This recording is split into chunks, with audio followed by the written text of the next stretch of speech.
Okay, now this one is from the rectilinear figure we will start quadrilateral. Quadrilateral भी एक rectilinear figure है, four sided. किस type का figure है? Four sided. Quadrilateral एक polygon भी है. ठीक है, तो पहले क्वाड्रिलेटरल होता क्या है? क्वाड्रिलेटरल हम जैसे बोले फोर साइडेड क्लोज्ड फिगर को क्वाड्रिलेटरल बोलते हैं.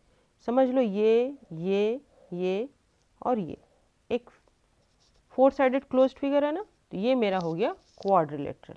ये क्या हो गया?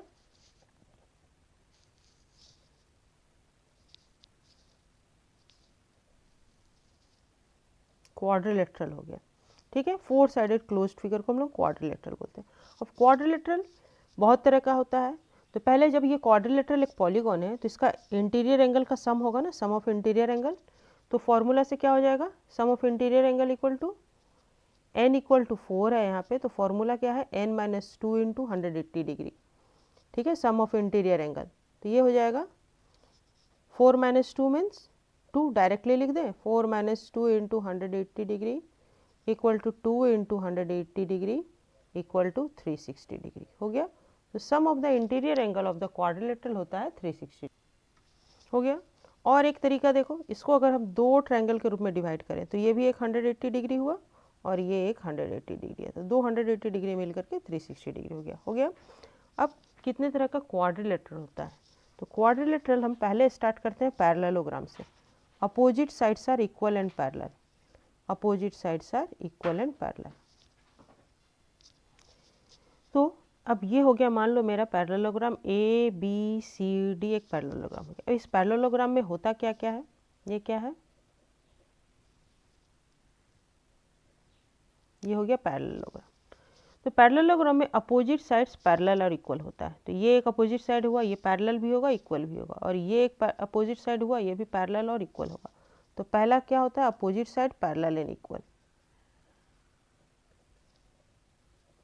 Opposite side parallel and equal. ठीक है. दूसरा, opposite angles are also equal, means this angle equal to this angle.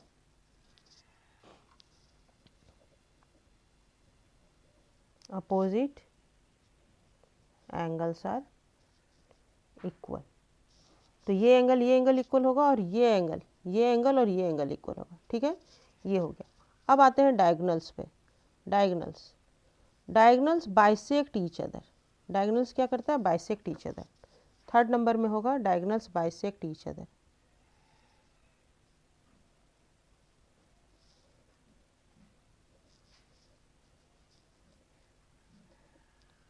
Diagonal bisect each other. इसका मतलब क्या होगा? ये इक्वल टू ये होगा और ये इक्वल टू ये होगा. ये अगर O पॉइंट हुआ तो AO इक्वल टू OC होगा और DO इक्वल टू OB होगा. ठीक है, ये हो गया मेरा थर्ड पॉइंट. फोर्थ पॉइंट क्या होगा? फोर्थ पॉइंट होगा ये जो कंजुकेटिव या एडजेसेंट एंगल जो कहो, ये इसका सम 180 डिग्री होता है. क्यों? क्योंकि ये दोनों लाइन पैरेलल है ना. तो पैरेलल लाइन को जब एक ट्रांसवर्सल लाइन कट करता है तो इस दोनों का जोड़ 180 डिग्री होता है. उसी तरह sum of adjacent angle equal to 180 degree. Sum of adjacent angle equal to 180 degree हो गया. और 6 नंबर में आ जाएगा, 5 नंबर में हो जाएगा जो डायगोनल है ये दो bisect the triangle in two parts equal area. Diagonals bisect parallelogram. Parallelogram को शॉर्ट फॉर्म में ऐसे भी लिख सकते हैं, diagonal bisect parallelogram in two equal triangle in area. Area में ये ट्रायंगल और ये ट्रायंगल इक्वल इन एरिया होगा. And triangle equal in area and congruent भी ये हो जाएगा. ठीक है,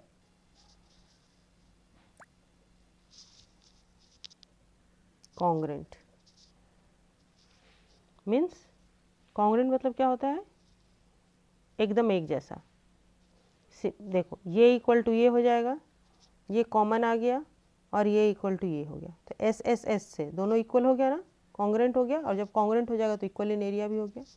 ठीक है, ओके, ये तो हम लोग पैरेललोग्राम पढ़ लिए। पैरेललोग्राम क्या होता है ये पढ़ लिए। अब नेक्स्ट टाइप ऑफ क्वाड्रिलेटरल क्या होता है। अब इसी पैरेललोग्राम को अगर एक कंडीशन ऐड कर ले, देखो पैरेललोग्राम में दो कंडीशन होता है, opposite sides are parallel and opposite sides are equal. ये दो कंडीशन को अगर सेटिस्फाई करेगा तो ये पैरेललोग्राम होगा। पैरेललोग्राम में एक और अगर कंडीशन ऐड कर लेंगे तो वो मेरा रेक्टेंगल बन जाएगा। क्या हो जाएगा, रेक्टेंगल बन जाएगा। तो रेक्टेंगल बनाने के लिए पैरेललोग्राम में एक और कंडीशन ऐड किए, वो हो गया if all angles are equal. All angles equal कैसे हो जाएगा, 90 डिग्री होके ही होगा। देखो 360 को अगर हम 4 इक्वल पार्ट्स में डिवाइड करेंगे तो क्या हो जाएगा, 4 9 जा 36 एंड 0 90 डिग्री, मीन्स 90 डिग्री होकर के ही चारों एंगल इक्वल होगा। ठीक है, तो ऐसे भी लिख सकते हैं if all angles are equal to 90 degree और if all angles are equal. All equal होने पे ही 90 डिग्री ही होगा। तो पहला दो कंडीशन तो मेरा पैरेललोग्राम में था, opposite sides are parallel and opposite sides are equal और each angles are 90 degree, then this becomes your rectangle. अब रेक्टेंगल में क्या क्या प्रॉपर्टी आएगा, ये तो हो ही गया, opposite sides parallel and equal and angles are 90 degree. यहाँ अपोजिट एंगल्स इक्वल था, मीन्स दिस और दिस इक्वल था, दिस और दिस इक्वल था। और ये वाला प्रॉपर्टी भी तो होगा, sum of adjacent angle 180 degree. यहाँ पे तो ये दोनों का जोड़ भी 180, ये दोनों का जोड़ भी 180, ये दोनों का जोड़ वो भी सेटिस्फाई करेगा। देखो यहाँ भी ये दोनों का जोड़ 180, ये दोनों का जोड़ 180, ये दोनों का जोड़ 180, ये दोनों का जोड़ 100। अगर हम ऐसे पैरेलल लाइन लेते हैं तो ये ट्रांसवर्सल है, और अगर हम ऐसे पैरेलल लाइन लेते हैं तो ये ट्रांसवर्सल है। इन दैट केस भी ये दोनों का जोड़ 180 डिग्री होगा, है ना। तो ये दोनों का जोड़ भी 180 होगा, ये दोनों का जोड़ भी 180 होगा। अब यहाँ भी वो कंडीशन सेटिस्फाई कर रहा है। यहाँ एक और एक जो डायगनल वाला कंडीशन था वो था क्या, डायगनल बाइसेक्ट ईच अदर, वो कंडीशन भी सेटिस्फाई करेगा। देखो डायगनल बाइसेक्ट ईच अदर, यहाँ चारों इक्वल हो जाएगा, डायगनल्स आर इक्वल। यहाँ पे डायगनल्स होता है मेरा equal, diagonals are equal, diagonals equal होता है। ठीक है, अगर ए बी सी डी मेरा रेक्टेंगल है तो यहाँ पे डायगनल इक्वल होता है आपस में। यहाँ पे देखो टेढ़ा फिगर में नेचुरली है, ये छोटा होगा ये बड़ा होगा, लेकिन ये दोनों आपस में इक्वल है, बाइसेक्ट कर रहा है। ये अगर मान लो 10 सेंटीमीटर का डायगनल है और ये 6 सेंटीमीटर का डायगनल है, तो 10 सेंटीमीटर दो बराबर भाग में बटेगा तो 5 और 5 बटेगा, और 6 सेंटीमीटर का डायगनल है अगर ये दो बराबर भाग में बटेगा तो 3 और 3 बटेगा। लेकिन यहाँ पे दोनों ही डायगनल 10 सेंटीमीटर का है तो चारों भाग 5 और 5 होगा, और यहाँ भी ट्रायंगल इक्वल इन एरिया हो जाएगा और कॉन्ग्रुएंट भी हो जाएगा। ठीक है, ये सारा प्रॉपर्टी इसमें भी सेटिस्फाई कर रहा है।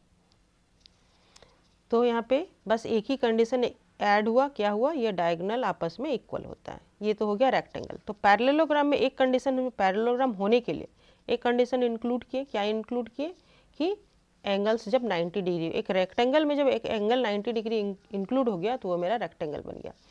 और इसी रेक्टेंगल से हम फिर चले आते हैं स्क्वायर में। स्क्वायर, स्क्वायर कब हो जाएगा, स्क्वायर हो जाएगा जबकि मेरा ये ऑल साइड्स इक्वल हो जाएगा, all sides equal, opposite sides नहीं एडजेसेंट साइड्स भी इक्वल हो जाएगा। जब मेरा एडजेसेंट साइड भी इक्वल होगा, ये पैरेलल तो ये है ही और ये पैरेलल ये है ही, ठीक है ना। और ये मेरा अगर ए बी सी डी एक मेरा स्क्वायर है तो ये इक्वल टू ये हो जा रहा है। तो मतलब क्या हो जाएगा, अपोजिट साइड तो इक्वल था ही और एडजेसेंट साइड भी इक्वल हो गया, मतलब all four sides are equal. और एंगल तो 90 डिग्री है ही, all angles are equal to 90 degree. Then this one also है, this one is a square. यहाँ पे सारा प्रॉपर्टी रेक्टेंगल का फॉलो होगा। एक कंडीशन सिर्फ इंक्लूड हुआ है, क्या इंक्लूड हुआ है, एडजेसेंट साइड इक्वल हो गया। और जब एडजेसेंट साइड इक्वल हो गया तो यहाँ पे एक कंडीशन एक्स्ट्रा ये हो जाता है, क्या होता है, diagonal bisect each other at right angle. diagonals bisect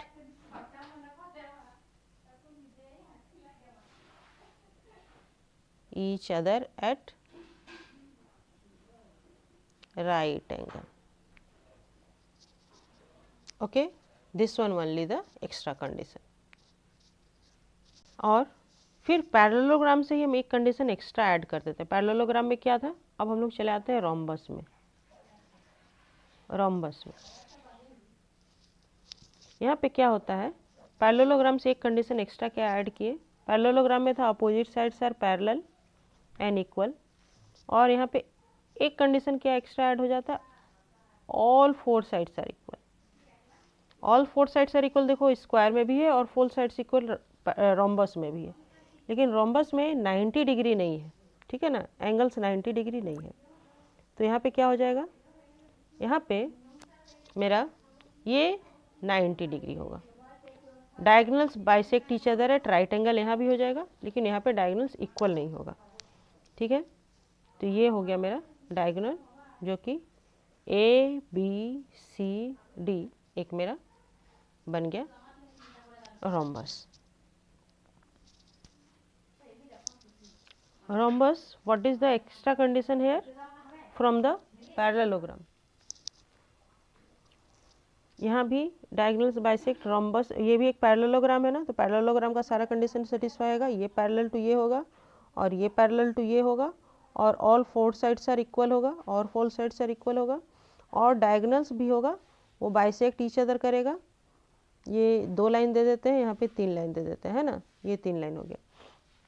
तो ये इक्वल टू ये है, ये इक्वल टू ये है और ये फोर साइड्स आपस में इक्वल है।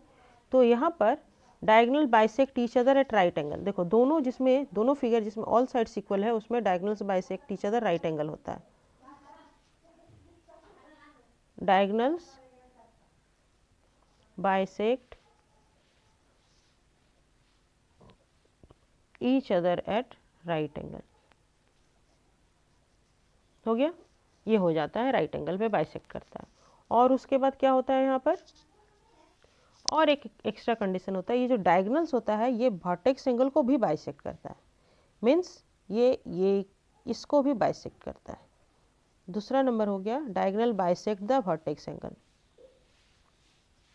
Diagonals bisect the vertex angle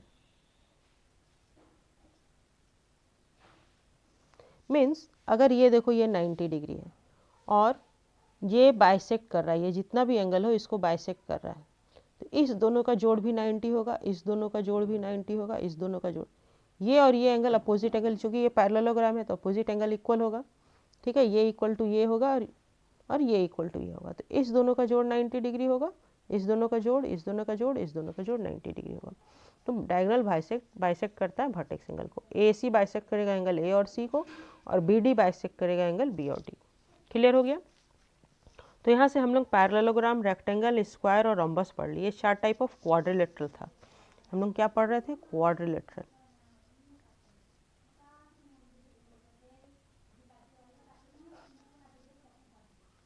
quadrilaterals पढ़ रहे थे, ठीक है। यहाँ पे हम लोग पहला पढ़े पैरेललोग्राम। पैरेललोग्राम से ही सारा मेरा बढ़ रहा है। पैरेललोग्राम था, पैरेललोग्राम में एक कंडीशन इंक्लूड की, पहला पैरेललोग्राम में था opposite sides are parallel and opposite sides are equal. ये मेरा पहला कंडीशन है पैरेललोग्राम में। इसमें एक कंडीशन इंक्लूड होता है, if all angles are 90 degree, तो ये मेरा रेक्टेंगल बन जाता है। और इसमें एक कंडीशन इंक्लूड होता है कि ऑल साइड्स आर इक्वल, तो ये मेरा स्क्वायर बन जाता है। और पैरेललोग्राम में अगर एक कंडीशन इंक्लूड हो गया कि ऑल साइड्स आर इक्वल, तो ये मेरा रोम्बस बन जाता है, ठीक है। और एक लास्ट मेरा आता है जिसका नाम है कि ट्रेपीजियम। तो ट्रेपीजियम क्या होता है, चलो हम लोग ट्रेपीजियम पढ़ते हैं।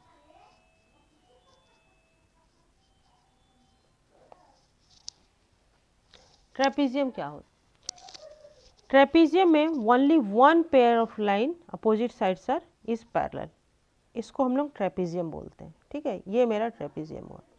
तो ये हुआ पैरेलल साइड और ये हुआ नॉन पैरेलल साइड, ठीक है। तो ये मेरा ट्रेपीजियम हो गया। अब एक दूसरे टाइप का, इसी ट्रेपीजियम में एक और टाइप का ट्रेपीजियम होता है, वो होता है आइसोसेलेस ट्रेपीजियम। उसमें क्या होता है, ये हुआ नॉन पैरेलल साइड ना, उसमें नॉन पैरेलल साइड, ये मेरा पैरेलल साइड हुआ, वो नॉन पैरेलल साइड इक्वल होता है। मान लो ये मेरा नॉन पैरेलल साइड हुआ तो ये इक्वल हुआ। अगर ये ए बी सी डी मेरा ट्रेपीजियम है तो A D equal to B C हुआ। यहाँ एक कंडीशन आता है, यहाँ पे कुछ है जो कि हम लिख सकते हैं, जैसे ये एंगल डी इक्वल टू सी होता है और बी इक्वल टू ए होता है, ये दोनों एंगल इक्वल होता है। क्यों इक्वल होता है, देखो यहाँ पे क्या होता है, angle A equal to angle B और angle C equal to angle D. इसको हम लोग बोलते हैं आइसोसेलेस ट्रेपीजियम।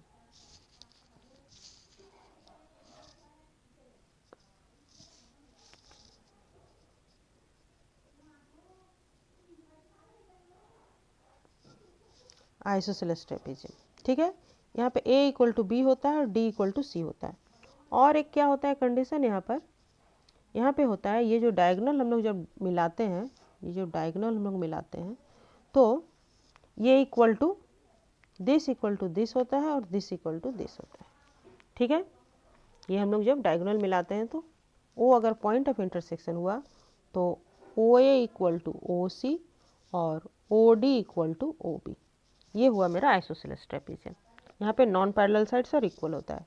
यहाँ पे और एक क्या होता है, AD इक्वल टू BC होता है। अगर AD equal to non parallel side मेरा इक्वल हो गया, ये नॉन पैरेलल साइड है, ये इक्वल हो गया। देखो ये तो मेरा पैरेलल लाइन था, इसको एक ट्रांसवर्सल लाइन ये कट किया, ये दोनों लाइन पैरेलल था, इसको एक ट्रांसवर्सल लाइन कट किया, तो क्या होगा, इस दोनों का जोड़ 180 होगा ना, ये को इंटीरियर हो गया तो इस दोनों का जोड़ 180 होगा। और फिर इधर से एक ट्रांसवर्सल लाइन कट गया तो भी ये दोनों का जोड़ 180 होगा। ठीक है, तो ये दोनों एंगल आपस में इक्वल होता है और ये दोनों एंगल आपस में इक्वल होता है। ओके क्लियर, तो ट्रेपेजियम भी हो गया, तो क्वाड्रिलेटरल का जितना भी टाइप था वो हो गया। एक और क्वाड्रिलेटर आता है जो कि होता है काइट। काइट में क्या होता है, ये और ये, यहाँ भी 4 साइड्स है, यहाँ भी डायगोनल्स जो होता है वो परपेंडिकुलर टू ईच अदर होता है। ये तुम लोग के बुक में नहीं दिया हुआ है, लेकिन ये भी एक टाइप ऑफ क्वाड्रिलेटरल है काइट। यहाँ भी diagonal perpendicular to each other होता है। ठीक है, तो यहाँ पे ये दोनों साइड आपस में इक्वल होता है और ये दोनों, ये इक्वल टू ये होता है और ये इक्वल टू ये होता है। तो ये मेरा quadrilateral of type of quadrilateral में काइट आया। क्या आया, काइट आया। ठीक है, ये ऐसे ही एक्स्ट्रा में एक बता दिए। अब कुछ थ्योरम्स दिया हुआ है इससे रिलेटेड, क्वाड्रिलेटरल से रिलेटेड कुछ थ्योरम्स दिया है, चलो हम लोग वो कर लेते हैं।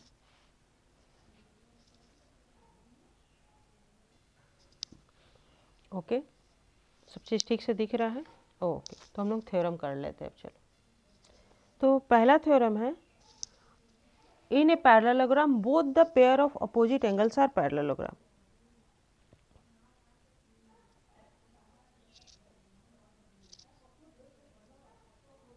In a parallelogram,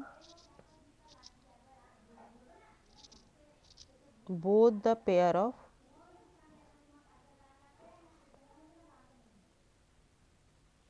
opposite angles are equal। ये सिर्फ हम थ्योरम सब लिख ले रहे हैं, क्या क्या थ्योरम दिया हुआ है इसके पहले, जो कि हम कोई भी सवाल करेंगे तो ये सब थ्योरम हम लोग डायरेक्ट यूज कर सकते हैं। ये तो हम पहले भी देख चुके हैं कि पैरेललोग्राम में अपोजिट एंगल्स इक्वल होता है, इसको प्रूफ किया गया है। ठीक है, पैरेललोग्राम का कंडीशन तो मेरा वही होता है ना, opposite sides are parallel and inequal, condition में ये आता है। तो हम लोग अपोजिट साइड्स भी इक्वल, अपोजिट एंगल भी इक्वल होता है अगर पैरेललोग्राम है, तो हम लोग डायरेक्ट लिख सकते हैं। ठीक है, थ्योरम का मतलब क्या होता है, हम इसको यूज कर सकते हैं। जब हम सवाल बनाएंगे तो अगर पैरेललोग्राम दिया हुआ है तो वहाँ पे हम लोग अपोजिट एंगल को इक्वल डायरेक्टली ले सकते हैं, क्योंकि ये मेरा पहले प्रूफ किया हुआ है। ठीक है, दूसरा थ्योरम आता है, if one pair of opposite side of a quadrilateral are equal and parallel, it is a parallelogram। अगर एक पेयर ही मेरा, देखो पैरेललोग्राम का क्या कंडीशन था, पैरेललोग्राम का कंडीशन था ये पैरेलल होना चाहिए और ये दोनों इक्वल भी होना चाहिए, और फिर ये भी पैरेलल होना चाहिए और ये भी इक्वल होना चाहिए। ठीक है ना, लेकिन अगर हम कोई एक पेयर को हम पैरेलल और इक्वल दोनों ही दिखला दें, एक पेयर को हम पैरेलल दिखला दिए और इक्वल दिखा दिए, तो ये मेरा पैरेललोग्राम ही होगा। तुम ही देख लो, अगर ये और ये पैरेलल लाइन है और ये दोनों इक्वल है, तो इसको मिलाने वाला रेखा क्या हो जाएगा, ये दोनों पैरेलल है और इक्वल है। मान लो इधर से ये थोड़ा इधर बड़ा है और ये थोड़ा इधर बड़ा है, उससे क्या फ़र्क पड़ता है, दोनों तो आपस में इक्वल है और दोनों आपस में पैरेलल है, तो इसको मिलाने वाला रेखा खुद ब खुद पैरेलल भी हो जाएगा और इक्वल भी हो जाएगा, तो ये खुद पैरेललोग्राम हो जाएगा। तो दूसरा थ्योरम मेरा आता है, if one pair of opposite side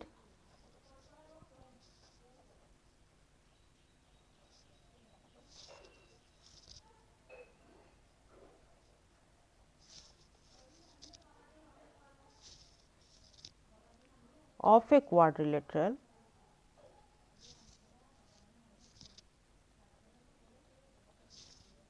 are equal, अगर किसी क्वाड्रिलेटरल में एक साइड को, अपोजिट साइड को ही हम सिर्फ इक्वल एंड पैरेलल दिखला दें, and parallel, it is a parallelogram. तो ये मेरा पैरेललोग्राम प्रूफ हो जाएगा।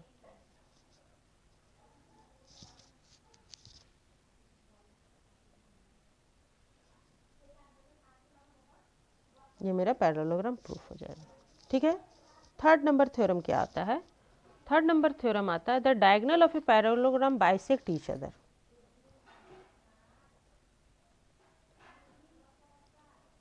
The diagonals of a parallelogram bisect each other।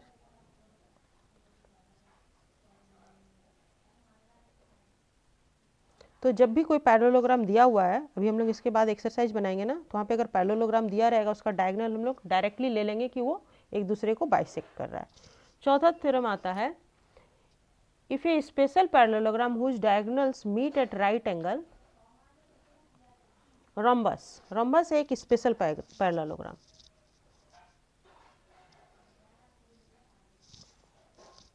rhombus is a special parallelogram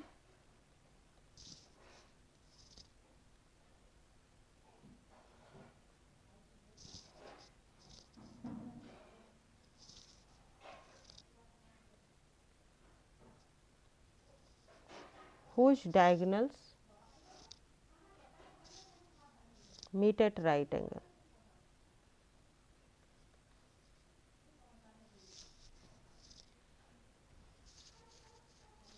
means अगर कोई रोम्बस दिया हुआ है तो उसका डायगोनल हम लोग डायरेक्टली ले सकते हैं कि वो राइट एंगल पे मीट करेगा। 5 नंबर थ्योरम है in a rectangle diagonals are equal. In a rectangle diagonals are equal।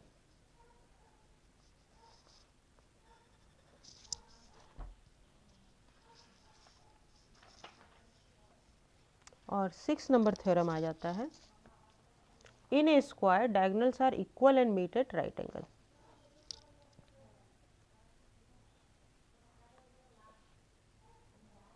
In a square diagonals are equal.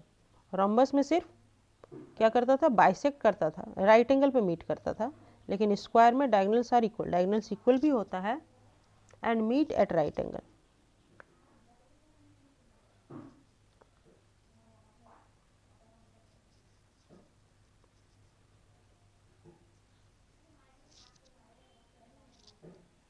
Okay, हो गया प्रूफ, मतलब हो गया सारा थ्योरम डिस्कस, जितना थ्योरम दिया हुआ है बुक में। अब इसके बाद हम लोग एक्सरसाइज स्टार्ट करेंगे। ये सारे थ्योरम को यूज करते हुए, इसका जितना प्रॉपर्टी हम लोग पढ़े सबको यूज करते हुए हम लोग अब सवाल बनाना शुरू करेंगे। ठीक है, ओके।